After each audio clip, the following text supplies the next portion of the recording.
Hello everyone, कैसे हैं आप लोग। This is chemistry Baba. Welcome to chemistry Adda MP04। Last class में अपन ने केमिकल इक्विलिब्रियम पूरी तरीके से खत्म कर लिया था। आज अपन कुछ क्वेश्चंस करेंगे। जो भी अपन ने अभी तक पढ़ा है केमिकल इक्विलिब्रियम में वो सारा का सारा यहाँ पर कवर्ड हो जाएगा। तो क्वेश्चन हमारे पास सबसे पहला कुछ इस तरह से आता है कि the incorrect statement, the incorrect match in the following. ठीक है, तो पहला ऑप्शन है delta G note is less than zero, equilibrium constant greater than one. दूसरा है delta G note is less than zero, K is less than one. तीसरा option है delta G naught equal to zero, K equal to one. और fourth option है delta G note is greater than zero then K is less than one. तो यहां पर समझना कि हमने एक इक्वेशन पढ़ी थी पहले। इक्वेशन क्या थी कि delta G equal to delta G naught plus R T L N K. अब एट इक्विलिब्रियम अगर मैं बात करूं कि एट इक्विलिब्रियम, ये 2019 का क्वेश्चन है, ये आया हुआ है। एट इक्विलिब्रियम हमारा डेल्टा जी की वैल्यू कितनी आ जाती है, जीरो। तो यहाँ पर अपन ऐसा लिख सकते हैं कि डेल्टा जी नोट क्या हो जाएगा, minus R T L N K बराबर हो जाएगा। अगर मैं एल एन के निकालना चाहूँ तो एल एन के किसके बराबर आएगा, minus delta G naught upon R T. ठीक है, और अगर मैं के निकालना चाहूँ तो के किसके बराबर आएगा, ई की power minus delta G naught upon R T. ठीक है, अब यहाँ पे समझना कि अगर अगर डेल्टा जी अगर delta G note less than zero होता है। ठीक है, डेल्टा जी नोट क्या होता है, लेस देन जीरो होता है। तो यहाँ पर लेस देन जीरो का मतलब क्या है, नेगेटिव। ठीक है, लेस देन जीरो होता है तो ये जो हमारा delta G naught upon are T की वैल्यू आने वाली है वो क्या आने वाली है, पॉजिटिव आने वाली है। ठीक है, और ई की power minus delta G naught upon are T की वैल्यू क्या आने वाली है, इनकी वैल्यू क्या आने वाली है भाई, अगर ये नेगेटिव ये पॉजिटिव आ रहा है तो इसकी वैल्यू क्या आने वाली है, ग्रेटर देन वन। अगर ग्रेटर देन वन आने वाली है तो के भी हमारा क्या हो जाएगा, ग्रेटर देन वन हो जाएगा। ठीक है, मतलब पहला ऑप्शन तो हमारा करेक्ट आ रहा है। दूसरा हमारे पास ऑप्शन है इनकरेक्ट स्टेटमेंट। तो दूसरा ऑप्शन देखो, दूसरा ऑप्शन क्या था, delta G note is less than zero then K is less than one. नहीं हो सकता भाई, तो हमारा आंसर क्या चला जाएगा, सेकंड आंसर चला जाएगा। तो कुछ इस तरह से अपन क्वेश्चन सॉल्व कर सकते हैं। दूसरे क्वेश्चन की तरफ मूव करते हैं कि दूसरा क्वेश्चन क्या है। दूसरा क्वेश्चन है in which of the following equilibrium KP is not equal to KC. और केपी और केसी किस ऑप्शन में इक्वल नहीं है। हम जानते हैं हमारे पास एक रिलेशन आता था, क्या रिलेशन आता था, KP equal to KC into R T की पावर डेल्टा एन जी।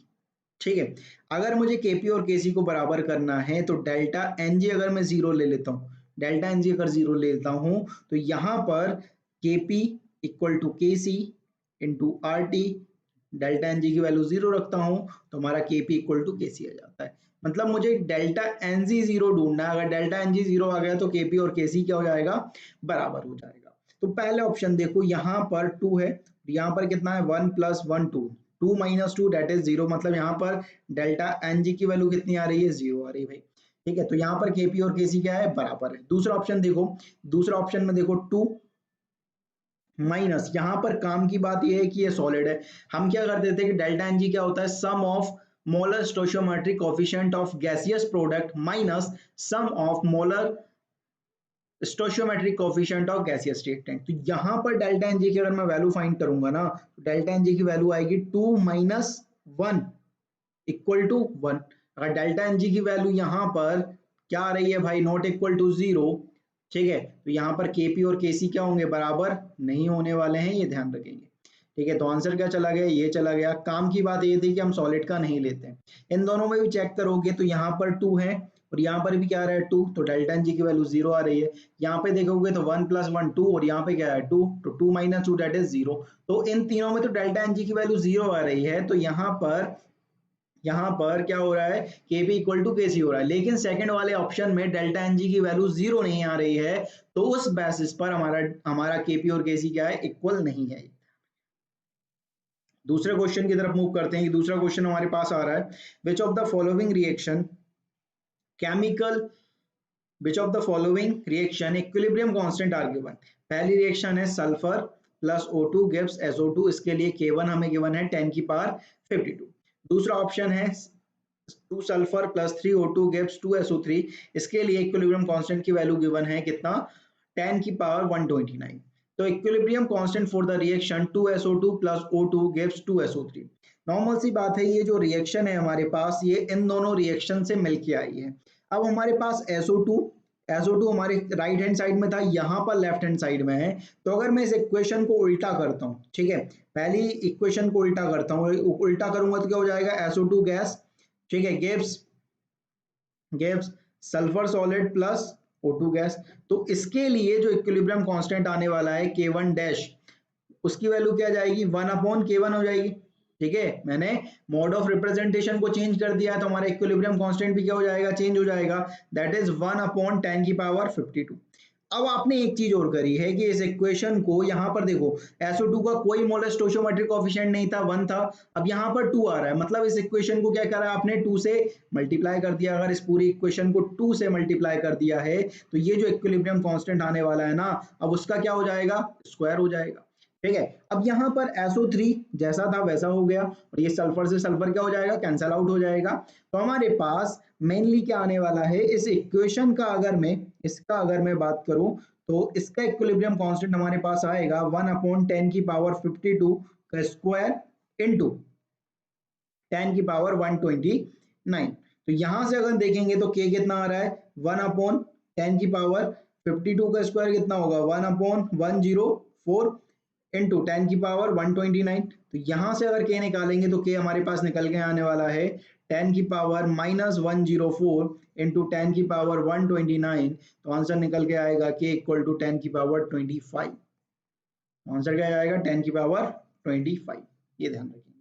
तो कुछ इस तरह से अपन सॉल्व कर सकते हैं। अपन ने क्या करा, पहले तो मोड ऑफ रिप्रेजेंटेशन को चेंज कर दिया है, और दूसरा अपन ने इस इक्वेशन को क्या किया है, 2 से मल्टीप्लाई कर दिया है। तो हमारा कि किस तरह से चेंज होगा उन फैक्टर पे हमारा ये क्वेश्चन बेस्ड था। नेक्स्ट क्वेश्चन की तरफ मूव करते हैं। नेक्स्ट क्वेश्चन हमारे पास आ रहा है, the equilibrium constant eight 298 kelvin for the reaction A plus B gives C plus D is 100 if initial concentration of all the 4 species were 1 molar each, then equilibrium concentration of D will be। ठीक है, 298 kelvin पर हमारे पास एक equation given है। कौन सी equation given है, A plus B gives C plus D। ठीक है, इनिशियली अगर बात करें, इनिशियली मतलब t इक्वल टू 0 पर, इनिशियली अगर बात करें तो इसकी कॉन्सेंट्रेशन भी 1 मोलर है, इसकी कॉन्सेंट्रेशन भी 1 मोलर है, इसकी भी 1 मोलर है, और इसकी भी 1 मोलर है। ठीक है, अब हमसे पूछा है कि इक्विलिब्रियम पर D की कॉन्सेंट्रेशन क्या होगी, और हमें इक्विलिब्रियम कांस्टेंट की वैल्यू गिवन है 100। सपोज एट इक्विलिब्रियम अगर बात करें, तो एट इक्विलिब्रियम में क्या होगा, इसमें से x जाएगा, सपोज 1 में से x गया तो इसमें से भी x जाएगा, तो यहाँ पर x बनेगा, तो 1 प्लस एक्स ये और ये 1 प्लस एक्स। तो यहाँ पर अगर इक्विलिब्रियम कांस्टेंट की अगर बात करें तो Kc क्या हो जाएगा, Kc होगा concentration of C into concentration of D divided by concentration of A into concentration of B। तो Kc की वैल्यू कितनी है 100 इंटू C की वैल्यू कितनी आ रही है 1 प्लस एक्स, D की वैल्यू कितनी आ रही है 1 प्लस एक्स, ए की वैल्यू कितनी आ रही है 1 माइनस एक्स, और बी की कितनी आ रही है 1 माइनस एक्स। तो यहां पर अगर बात करेंगे तो 100 इक्वल टू ये क्या हो गया 1 प्लस एक्स का होल स्क्वायर, ठीक है, और ये क्या हो गया 1 माइनस एक्स का होल स्क्वायर। तो ऐसा लिख सकते हैं। ठीक है, अब मुझे अगर इसका अंडर रूट लूं तो 100 का अंडर रूट क्या आता है 10 equal to 1 plus X upon 1 minus X. तो यहाँ पर अगर देखेंगे तो 10 minus 10 X equal to 1 plus x.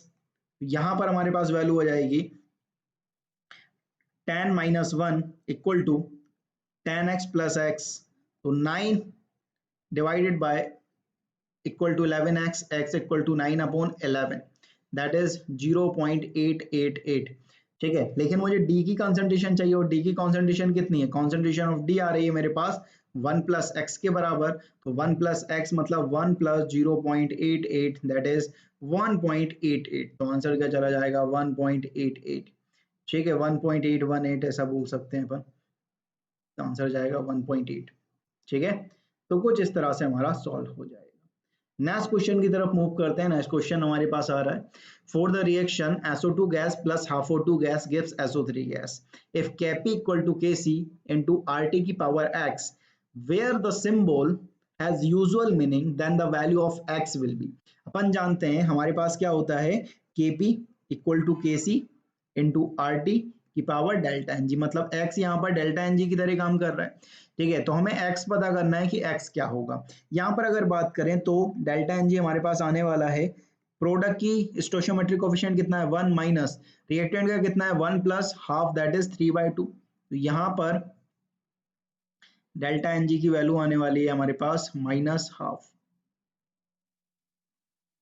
ठीक है, तो बहुत सरल सरल क्वेश्चन है, मतलब थोड़ा सा दिमाग लगाना और क्वेश्चन अपने आप सॉल्व हो जाएगा। नेक्स्ट क्वेश्चन देखो, the equilibrium constant for the reaction, आपको दो रिएक्शन गिवन है, SO3 gas gives SO2 gas plus half O2 gas, इसके लिए Kc की वैल्यू गिवन है 4.9 इनकी 10 की power -2। The value of Kc of the reaction 2SO2 gas plus O2 gas gives 2SO3 gas.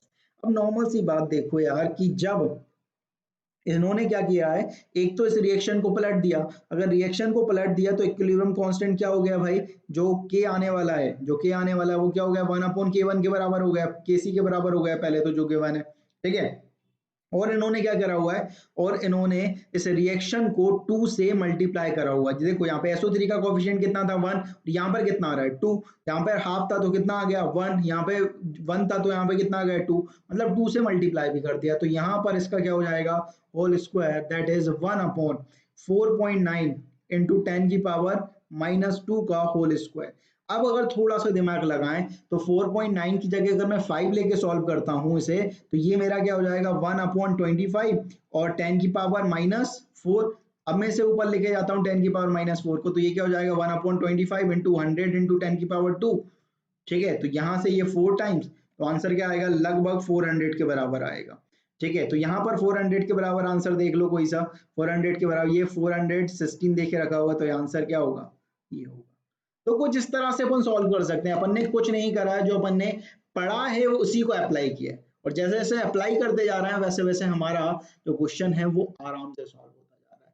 तो हमें क्या करना है, हम जो भी आवाजी करा रहे हैं उसे एकदम अच्छे से करना है, प्रिपेयर करना है, और आपसे क्वेश्चन आराम से बन जाएंगे। ठीक है, तो इन क्वेश्चन में कोई भी डाउट हो तो कमेंट करें। ठीक है, आज इसका जवाब देंगे। मिलते हैं नेक्स्ट वीडियो में, लेकिन जाने से पहले लाइक शेयर और सब्सक्राइब करना बिल्कुल ना भूलें। मिलते हैं नेक्स्ट वीडियो में।